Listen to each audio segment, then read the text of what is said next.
creating a culture of love. I am not going to let any person or any type of people, I don't care if there's 8 billion people thinking that this is what I'm meant to do. What I'm meant to do is to live my life. And I guess this is part of the journey right now. Mm-hmm. So with that being said, I'm going to make the most out of this opportunity and use it to my full advantage and use it to like empower the people around me that are seeing me do things like this. Yeah. And in turn with that being said, that doesn't put a label on exactly who I am or what I do. I'm just me.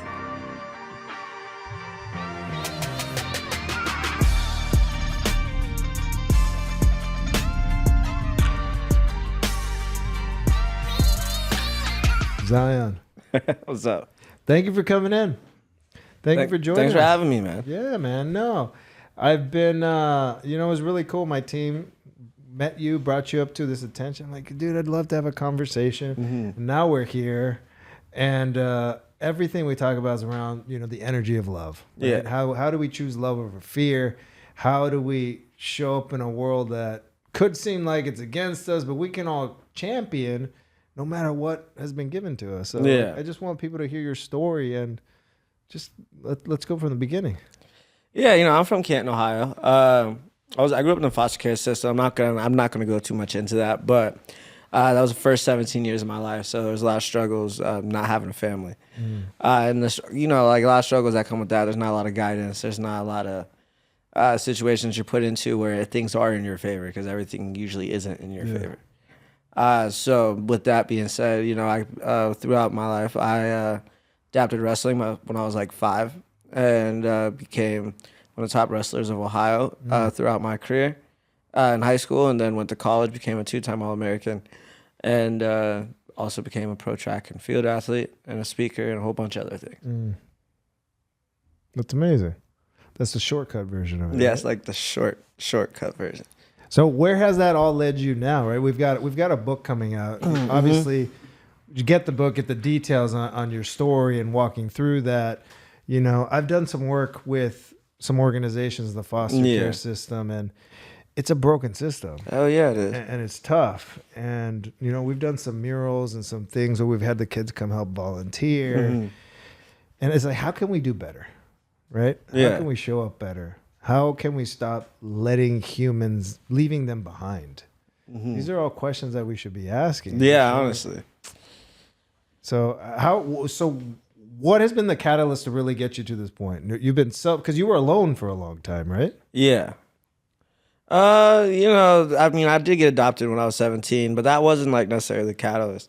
It was a lot of my hard work in my athletic field that's really like opened a lot of doors for myself. It was more so that decision I made to really focus and stay focused and stay committed, which my family really did help with that. So we could say it's both and both, which I would like to say it's both and both.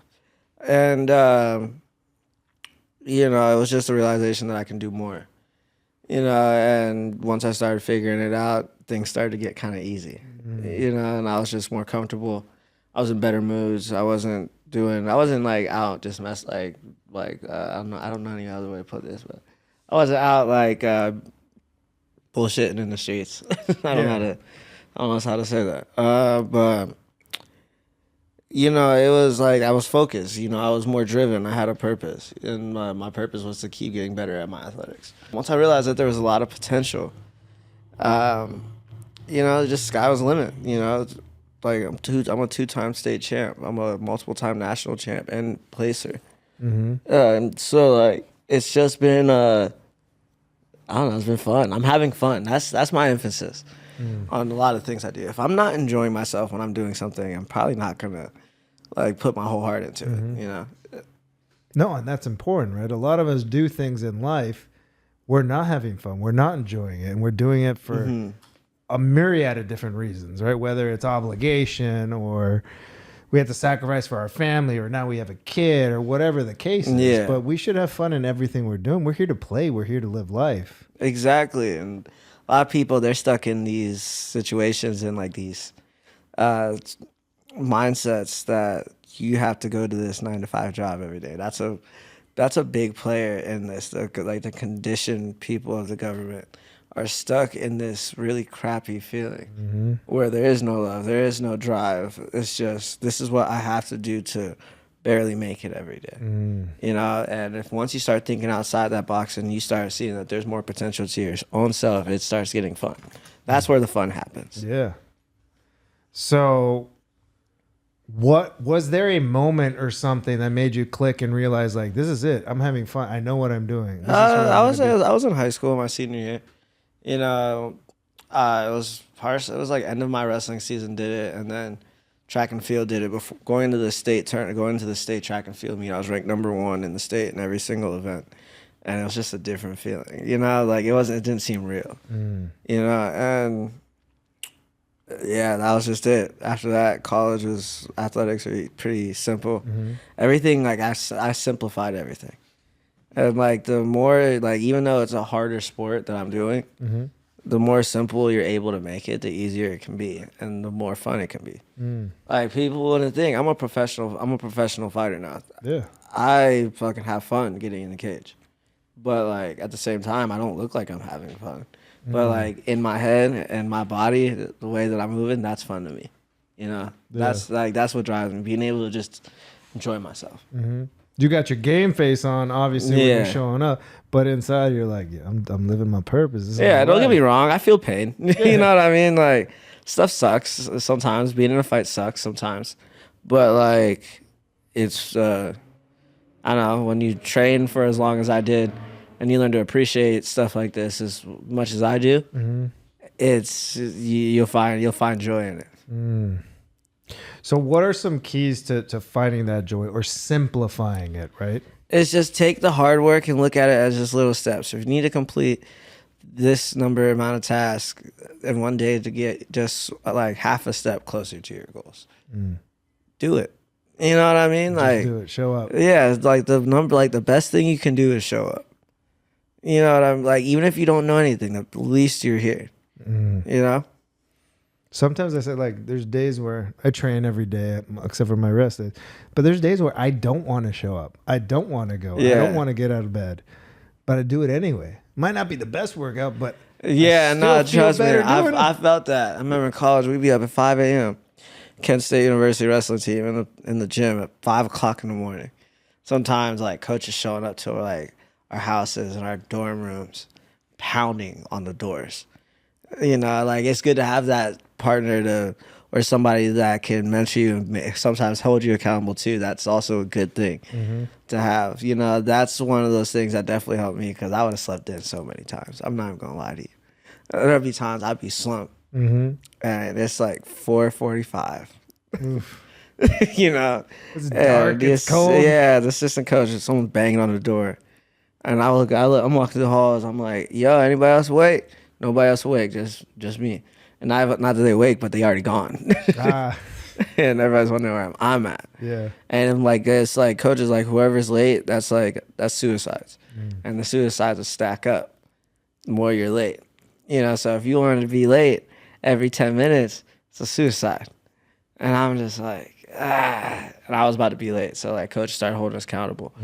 And that's good for growth and for development, especially if you want to be successful and be happy. You gotta make that hard part of your day something that's normal to yourself. That's where you find the discipline. Yeah. And the responsibility. Like normalize it. It's all habits. You build bad habits, you'll continue to use those bad habits. You build good habits and you continue to use them, you will always have good habits. I used to have a bad habit of eating McDonald's after every wrestling match. Definitely not good. And I would feel like crap, but I would do it because it tasted good. Yeah. And like that was a bad habit. And like I would say just in the last like 3 years, I've kind of cut it off. Surprisingly. Yeah. You're like, my tongue wants it. I know it's not good. I just like, I'll drive past, I just look. You know? But, you know, that's what it is. Everything is about habits and holding yourself accountable, having a good group of people, holding yourself accountable, and like life will be better. Yeah, I mean, it's a challenge already. Why would we make it harder on ourselves? Yeah. Like one of the things I used to do when I was competitive in athletics, to hold myself accountable. I was like, wait, I'm going to do something. Let's say smoke joint. Yeah. Whatever. I'm like, I'm going to do something to inhibit my VO2 max, to put myself at a disadvantage against the guy I'm competing against. No, because I wanted to win so bad that I used that to not eat the bad stuff or smoke or whatever. They could get drunk the night before and make sure I tried to get my sleep. Yeah. So that's how I started looking at building those healthy habits. Oh, absolutely. And like even there's like moderation. I'm not allowed to. I smoke weed. I smoke weed with Mike Tyson. I don't care. Yeah. You know what I mean? But like, here's the thing. I'm not gonna just get blowed before like I go to like before the start of a training camp. Like I'm not gonna like leading up to each training camp that I have for each competition that I go, I'm completely clean and I'm real on everything that I do. That's why the performance I have is so top tier. Yeah. You know, because I'm actually taking care of my body. I'm filtering all the bad stuff out. I'm putting all the good nutrients. I'm going to IV treatment. I'm getting IV treatments. I'm getting in oxygen tanks. Doing ice baths. I'm using saunas. I'm using red light saunas. You know, I'm doing like a lot of holistic things on the opposite end too, to also be happier and have that better quality of life. You know, so the benefit of recovery from all the work you're putting in. Absolutely. So, and the difference in like, what was recovery in high school, then college, and now? Recovery was like sleeping in my bed in high school. Yeah. College was sleeping in my bed in college and an ice bath. You know, I started ice baths in college. Yeah. And then now I've like had my eyes open to a lot of new technology and a lot of natural, healthy ways of doing things. Like I don't take like pills, medicine, you know, like Tylenol. I don't use any of that stuff anymore.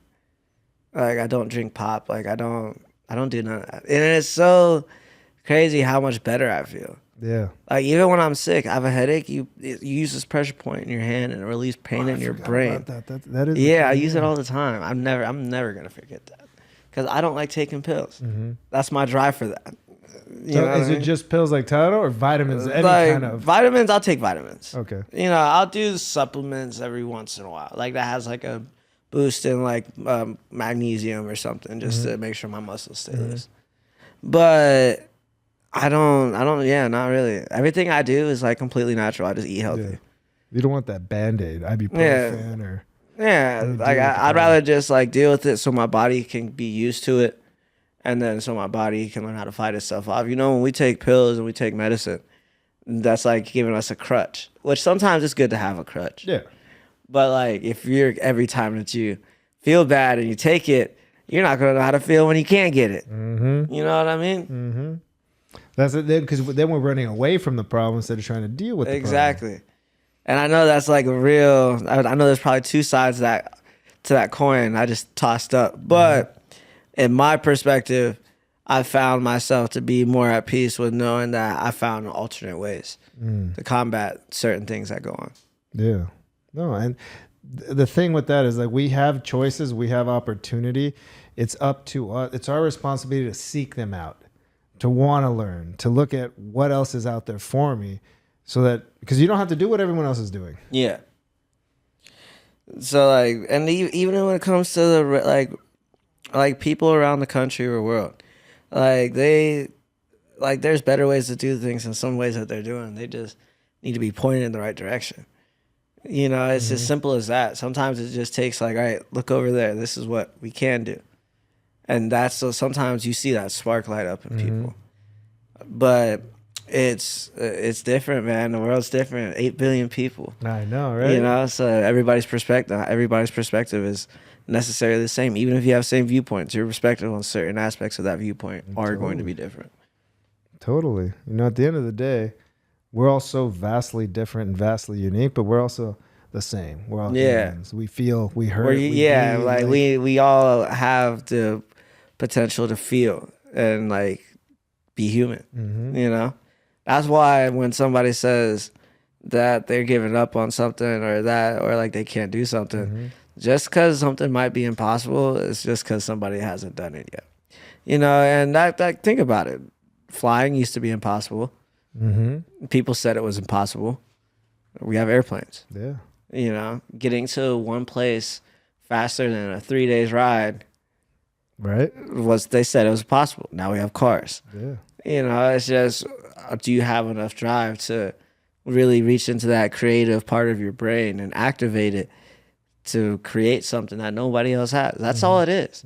Even if it's like a movement or a device or a medicine, you know, like, are you going to be like, what it takes to be that person to do those things is all just about commitment and just standing up every time you fail, every time. Yeah. You know, a lot of these guys that created these objects, people risk their lives and people failed thousands of times before they figured it out, you know, and that's what it might take. Fail 1,000 times, fail 10,000 times. Yeah. I bet that 10,000 first time is going to be the one. You never know. Yeah. And you don't know. You don't know if it's that one or the next one. Or exactly. The next one. Our job is just to make sure we don't quit. Exactly. So, like, as an artist, other artists always ask me, like, well, how did you get here? How did you do that? You know? And in your case, we're talking about drive right now. How do we help motivate people, not just by example, but like we come across people all the time where you're like, you have a low drive. Like they either are complicit with life or they've phoned it in and they're just like, I can't wait to die. You know, what is it that we can do to show up and help people either increase their drive or change their mentality? What have you come across? You know, I'm like, I give speeches and stuff, but that's not where I'm having the most effect. You know, it's when I'm just like out, you know, like I go out sometimes and I'm just like, when I say out, I mean like I'm just outside, you know, like I'm not afraid to show my face. I'm not one of these celebrities that are like, I'm going to hide away and only go to certain high class things. I don't give a damn about a lot of that stuff.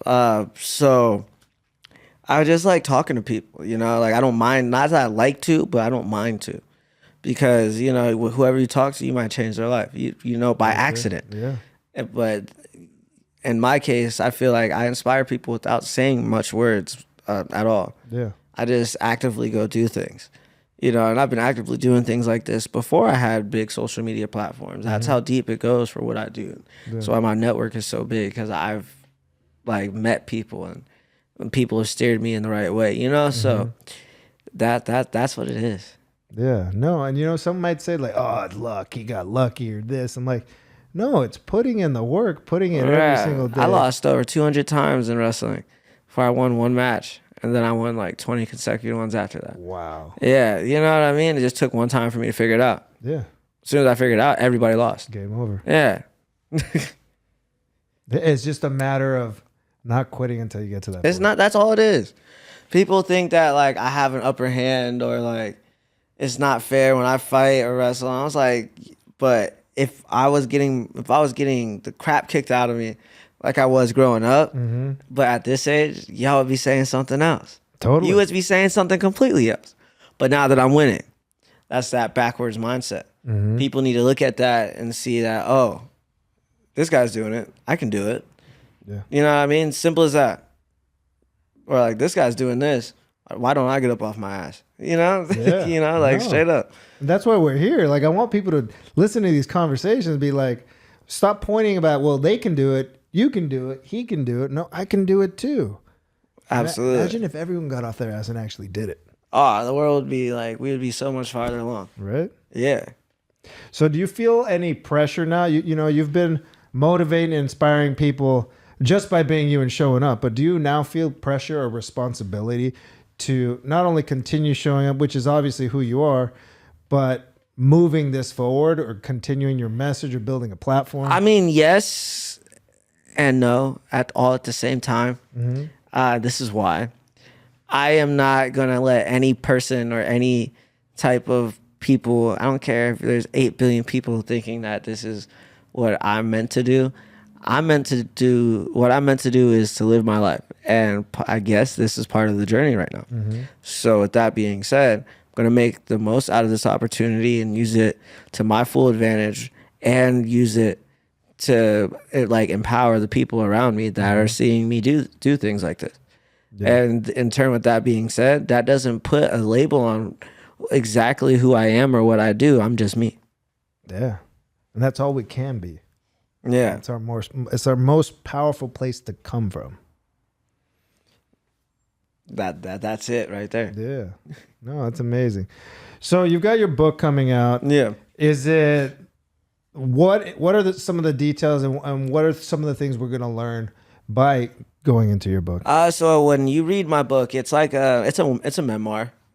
So a lot of people would say that like I'm too young to have a memoir because I'm 25, and I feel like I understand that because like every memoir I've looked up, everybody's like twice my age. Yeah. So Or they're dead. yeah, or they're dead. So I think I'm ahead of the ball on that one. Yeah. But you know, with my life, I've experienced like twice the amount of stuff somebody should at my age at the same time. So you're going to find out a lot of things that weren't in the Netflix documentary that I haven't talked about on live TV, and I haven't talked about in interviews about some of the situations that I've been through that I wouldn't say were hard for me to say on TV, but I could get them out better with words on paper. That being said, you also see my journey through wrestling.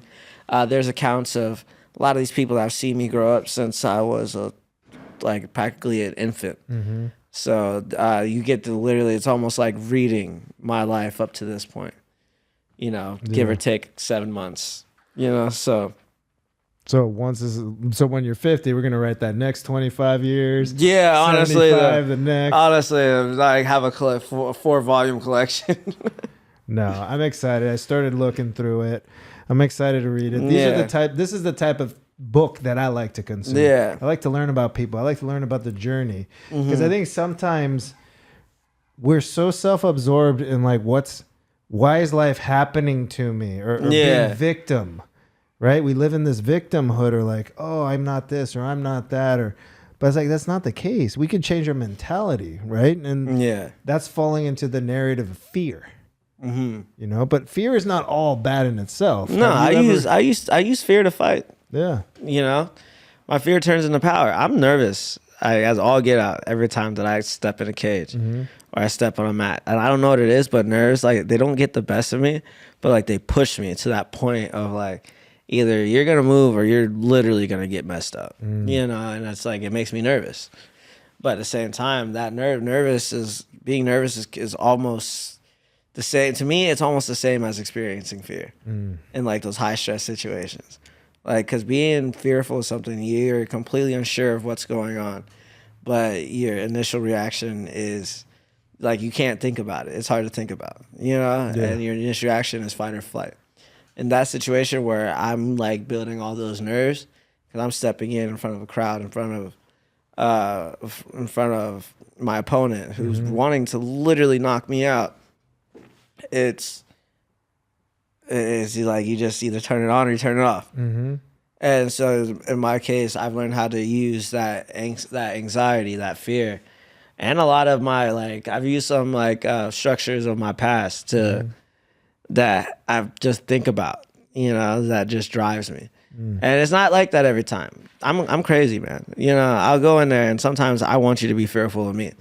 You know, I want you to I want to completely mentally degrade you and physically just mash your face into the ground. You know, so that is like me taking the fear I had, turning it into a power that in this case, it's okay to push back on people. Yeah. But in other cases, I've taken fear and I've like been able to calm people down. I've been able to, you know, like even animals. Like I've taken a skittish dog and like calmed them down because I know how. I have this thing with animals. I have this thing with people, and it's weird to me, you know. And it's been like I'm noticing it more because I'm paying more attention to things. Like when I talk to somebody, how's their physical reactions?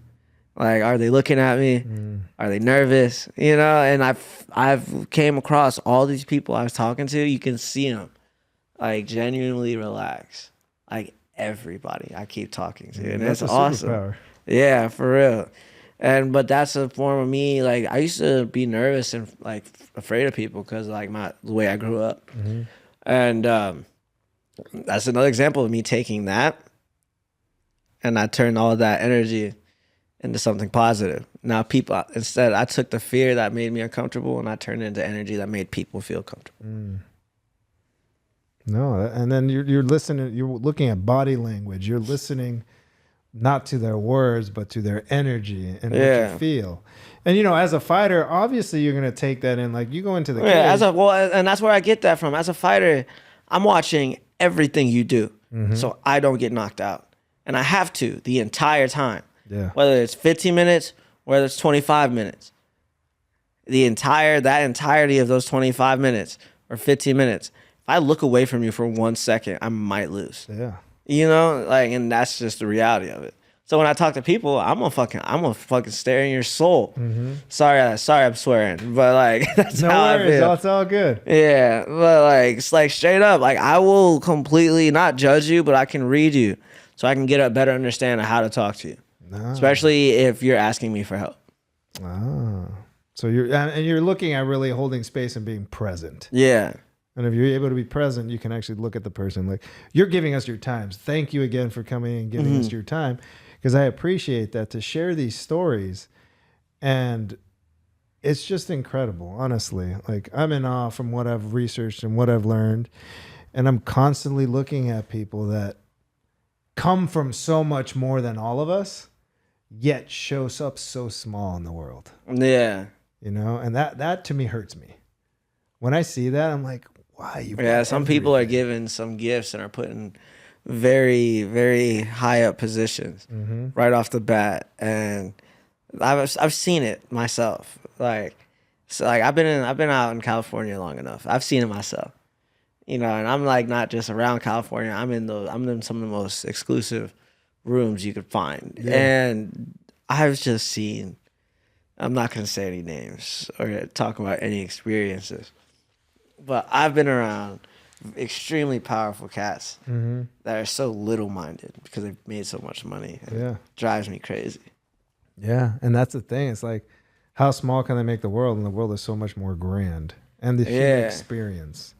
Like, I travel, and that's where I also get a lot of joy from traveling.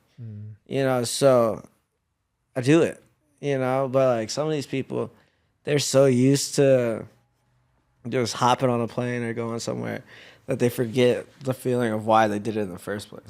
Take it for granted. We forget where we come from. Absolutely. I haven't been home in like a year because I got stranded during Christmas because of the storms out east. So I've been home in a minute. So I got to make that a point here soon. Yeah. Speaking of that, sorry, I think out loud sometimes. No worries. That's good. Is that we go on tangents. So, love. I talk about love a lot. Where does love play a role in your life? And then definitely with my family and the stability that I have on the back end of everything. Because everything else is kind of transactional. I'm a businessman. I'm gonna be real. Like I've made everything a business. I work business. I'm business minded. I'm business oriented. I'm like turning into like a philanthropist kind of, but like a serious one that kick your ass. You feel me? But it's been definitely my family. I talk to my sisters and I talk to my just family members and relatives pretty often. It was just my great grandfather's 95th birthday the other day. Wow. Yeah. He's a beast. He gave me my first drink of liquor. Yeah. It's a lot of life. I passed out because it was liquor that he made. Good thing you didn't go blind. 40 years ago. Yeah. This thing aged pretty well. It was my family that had that love position for me. My mom and my sister, one of my sisters flew out for my fight, and I hadn't seen them for I've seen my mom and my sister. I haven't seen my whole family in a year. But my mom and my sister flew out to San Diego for my fight, and I ain't seen them in almost a year at that point. It was about that time last year where I went home. That when I fought my fight, I went home last year about that time to go see my family. Because I fought in December. Yeah. Yeah. How do they feel about you fighting now in your career? Oh, my mom's always been nervous and terrified of me fighting, especially when she used to watch me lose all the time too. So, that's understandable. But she has seen me evolve and grow as an athlete. throughout the last 6 years of me being a professional in a lot of the areas of what I'm doing. And she gets lit. She gets excited when I knock somebody down on their ass. So it's all love. We love it. My sister is a masterclass martial artist too. She won the military combat tournament this last year. So she's a savage. So like I come from a family, football players, track athletes, and fighters. So you can spar with her, practice, get you ready for the fight. Could. Yeah, she hits like a man. Well, that's good. You know she's safe on the streets. For real though. So do you have? It's like you're wondering why somebody is 5'2" kicked you in your mouth. You know what I mean? Like seriously. Man, that's the last thing I want to get hit. You know, I had Tony Jeffries on a couple episodes ago. He's a boxer. And he was just, I've trained with Tony. Yeah, so you know I was trained at his gym. Yeah. So one thing we were talking about, like, why would you want to get punched in the face? Like, I don't want to get punched in the face. This isn't what I'm doing. That's exactly. Everybody's like, why do you like to get hit? Yeah. It's like, no, but I don't mind hitting other people. You know what I mean? But me personally, if you hit me in the mouth right now, just because I'm a fighter, it doesn't mean I'd be like, oh man, that was a nice punch. No, I probably want to beat the shit out of you. You're gonna react like, fuck, what? We're not in the fight now? Yeah. But one of the things, because he was talking about, like, he hated it when he started, and he was getting beat and getting beat and getting beat. But it's the same thing. Like, there's a point where you're like, it clicked. Yeah, and like in the MMA world, it's kind of forced on you to make that decision, because like nobody wants to just get beat up all the time. You know what I mean? I used to get beat up in my gym out here in Long Beach when I first joined 5 years ago. I remember first day, Kimbo Slice Jr. punched me in my mouth and almost knocked me out. Dude, that hurt. And it hurt. Like, you know what I mean? And my head was spinning. I'm thinking I'm this bad wrestler dude, fresh out of Kent State University. And I got put on my ass in a blink of an eye. Oh. You know, and it shocked me. And again, I had to make another hard decision. I just had to think, is this for me? Am I gonna go home and not come back, or am I gonna get back up, throw another punch, and get knocked out again, but get back up again too? You know what I mean? Like those are the decisions that I make with some things, a lot of things. You know, it's not like sometimes you have to remake those decisions with things that you do. You know, it's not just a one-time thing. For wrestling, yeah, it clicked, but wrestling isn't MMA. No. I could go against a wrestler that knows how to throw head kicks. You know what I mean? Like, so it's a whole different aspect. Now, given my wrestling has helped me be real dominant, it's definitely not what I needed to really push myself that next level. I had to learn a lot more things in that. Yeah. That's why it took 5 years just to get one professional fight. A whole new way to move. Yeah. But let's talk about the patience and persistence that took. So you made that decision. Like, I annoyed my coach every day. I was like, Coach, when can I fight? Coach, when can I fight? Coach, when can I fight? Like, I was really pestering this man. Yeah. And he kept telling me no. Like cold face, like cold stone face. Like, no, you're not ready. No. Like, sometimes he wouldn't even look at me when I asked him. And it kind of sucked, but like, I respect him too much. You know, Antonio McKee is one of the greatest coaches and martial artists of all time, up there with a lot of the greatest in the world. He's coached multiple UFC champs to their titles. He's coached multiple Bellator champs to their titles. And he's also a former Team USA Olympic wrestler. And he's also a former seven-time world champion. Excuse me, I'm about to sneeze. Bless you. Yeah, he's also thank you. He's also a 7-time world champion in MMA before like the UFC was a thing, like just like that MMA where everybody would just hash out during like Gracie's times and all that. He's considered a GOAT, and he's like, I think he's the only person I know that's grip is stronger than mine. You know, and I don't like to admit that. Of course not. Like, at all. But if anyone's grip was, it would be, you wanted to be your coach. Yeah. You know, and like my grip, like I've broken bones grabbing somebody before, and I thought I was like at the pinnacle of like how strong your grip could be. This dude grabbed me once. Like the first time he grabbed me, I couldn't get him off. Like I tried as hard as I could. Couldn't get him off. But now again, 5 years goes by. He's complimenting on how good my grip is now. Because I've learned from the best. Yeah. Yeah. So how hard was it on you to consistently? I mean, asking like my kids would be like, "Why, Dad? Why, Dad? Why, Dad?" It's kind of the same thing. Put me in, coach. Put me in, coach. Put me in, coach. Like, you're not ready. But now, when he did put you in and you were ready, like, what did that look like? How did that? Oh feel, man, right? and I didn't ask him that time either. He came up to me and was like, "Do you want to fight?" And I was like, "Yeah." You know what I mean? Yeah. Like, and I was thinking like my skin started to tingle, bro. Like I started getting excited. Mm-hmm. He told me he'd get me a fight, and I punched the wall. Like straight up, like as hard as I could, Mm-hmm. and I got excited. You know what I mean? So that's the deal. Sometimes we want the thing so bad, but we're not ready, and people keep telling us no. And all of a sudden, you're just over here, like, being you. He's like, "You ready? You want to fight?" Because like he didn't think I was too serious for a while either, because I was still learning. And like these guys are some of the best fighters on the planet that I train with every day. Like I'm not just saying that to say that. You can look their names up, and they're in the top rankings in the world. These guys, my teammates, like they've really helped push me, because like they knew how bad I wanted it. I'm one of them. You know what I mean? And Coach Tony is the hardest coach I think you could work with ever, but for a good reason. Like he'll kick you out of his gym if you're not working hard enough. He'll tell you never to come back. Watch him do it. Like he's a real monster, and I love it. Sleeping in anymore. Yeah, but like look at his son. Look at AJ, my boy. He's pound for pound the #1 featherweight on the planet right now. You know what I mean? Yeah. Who do you think taught him how to fight? You know what I mean? Mm-hmm.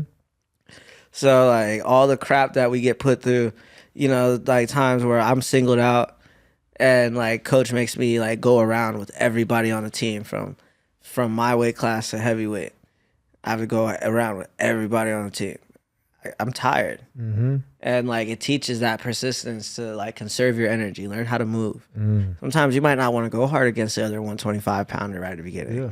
You might want to save your energy for the welterweight, because he's the most dangerous guy on the team. Yeah. You know what I mean? Like you gotta start thinking strategically. You gotta start learning how to actually conserve energy when you're in these long fights. And when like imagine you're fighting for your life and you're in a long fight, you get tired, you die.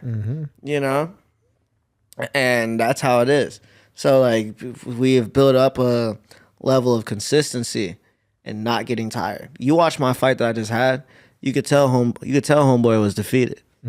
By just looking at his face before I won, you could tell. Like you could see the look in his face. You looked at my face. I'm just breathing hard, but like my head's up. I'm looking at my mom, looking at my people, like lit. Like, and then I won. So like it's because like we train. That's train consistency. We're consistent. And that's that level of being like persistent. And you gotta be persistent, but you also gotta perform at a high level consistently. Yeah. So for regular people, you might not do what I do, but at the same time, think like I think, because that mindset will take you places. No, the conservation of energy can apply to anything in our life. Exactly. Sometimes you put too much energy into other things, and then, like for instance, you might put your energy too much into a relationship that probably isn't for you, and then everything else in life starting to crumble around you, because you're putting too much energy into something that's not blossoming. Yeah. You got to learn how to read energy and give energy. No, that's true. The gift of giving and receiving, and being able to do both. But it's just anything, a bad relationship. A relationship, jobs, anything that us as a human race wants to do. Like it applies to everything. And being able to, the other thing, conserving energy, but pacing yourself. You started looking at, okay, I got to go around this room. Each person, you're sizing. I know each one. I know how much energy I have to put towards each person. Because like you go against AJ, you might knock your head off. So you want to be more agile, move around. You go against somebody like Slice, you want to be more agile, but you want to make sure that you can check his punches. Because if he hits you, it's gonna hurt. The other 125 pounder, I can move how I want to move because he's at the same weight class with me. you know. But as the weights go up, you gotta look at how their fighting styles are. What strategic? I fight AJ. I fight in a southpaw. I fight slice. I fight traditional. You know, like it's just how it goes. And that applies to everything. And just realizing that everything will be thrown at you. How is it that you're going to react? And not just the practice of the fighting. You've got the mental game, and you're reading people and how you're applying it. And you're saying that gift of reading people before, and how's that applying in the ring now? And how can we actually affect this in our life so that we can use it to our advantages? Yeah, absolutely. And like the way you apply it, just be coherent, you know, and listen with intent. You know, that's what it really comes down to for me. Like I can hear you sometimes. I can hear everybody, and I act like I don't because I'm like not always coherently listening. Yeah. You know, and like that's just like us as humans. Sometimes we like without us even thinking about it, we tune things out. So we got to train that muscle in your brain that when you're talking to somebody, to like be coherent and be there in the conversation, not just hear what you said. Because sometimes you talk to somebody, and they're just like, yeah, they're not listening to you.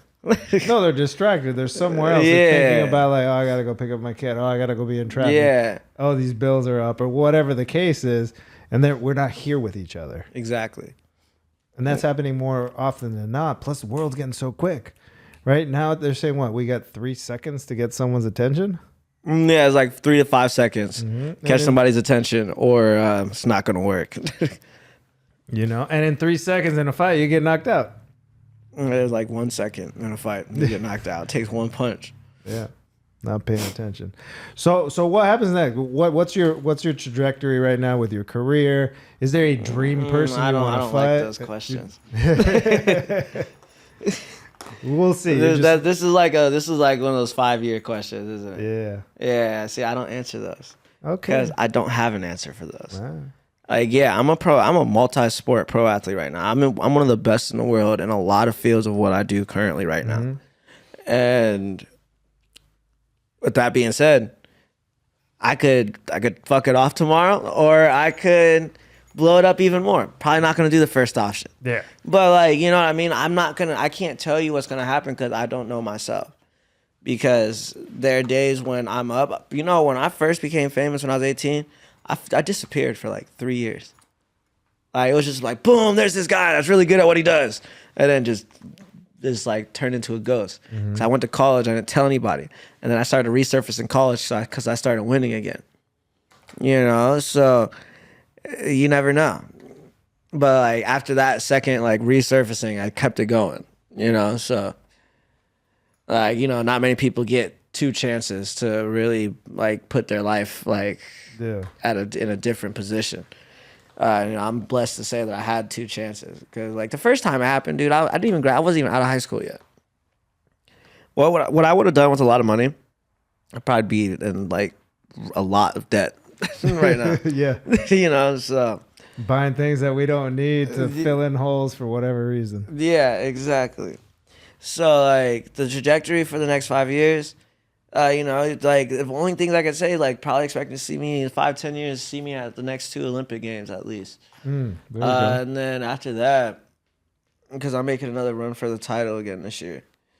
Took second last year. So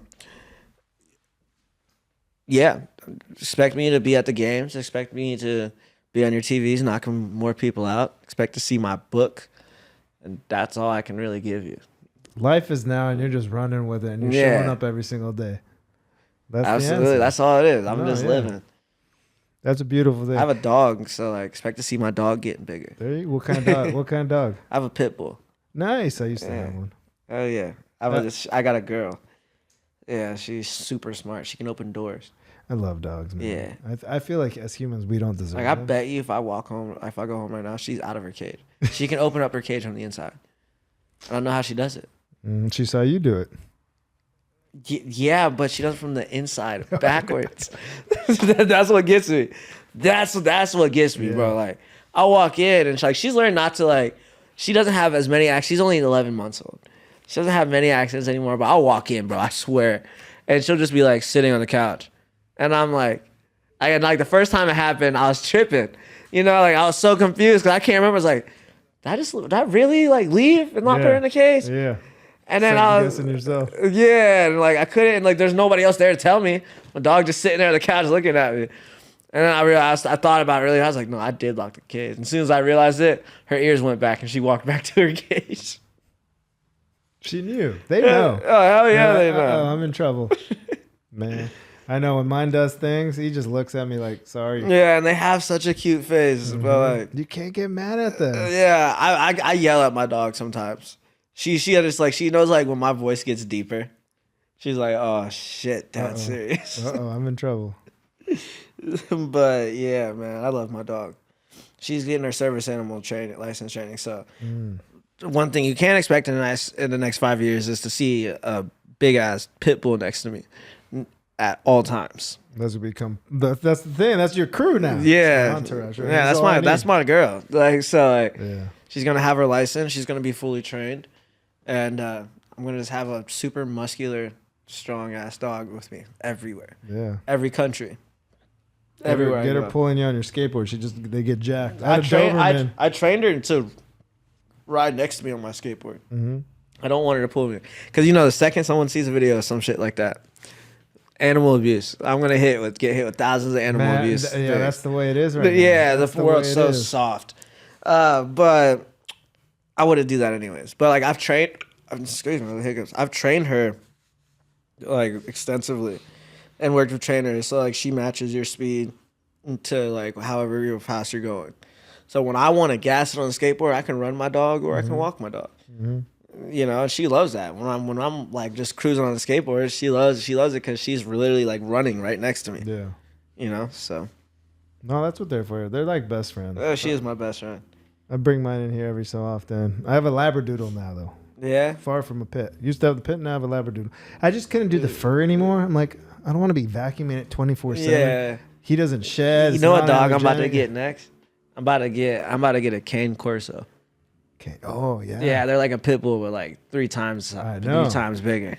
They're like, isn't it what, German or something like that? I don't know where they come from. Because they don't come from the United States. But this dog standing up on its all four legs is like that big, but it looks like a pit bull. It's like a bear. you know. So like, I'm getting ready to buy a house. So like, be my first house, and I'm gonna have a decent amount of property. Get another dog. Yeah. Get a big dog. A bigger dog. So yeah. That's where I'm at. That's where my brain's at right now. I'm trying to start the rest of my life right now. No, it's perfect. What I'm hearing is that you live now. Life is now. You're putting in the work. You're showing up daily, and that's all you can do. And you're inspiring the world passively just by showing up and being you. Absolutely. Like, and check this. I'm gonna retire from all my athletics in like 12 years. Mm-hmm. Like, I'm almost at the end of the rope of me being an athlete. I've been an athlete for 20-something years, like 21 years now. Mm-hmm.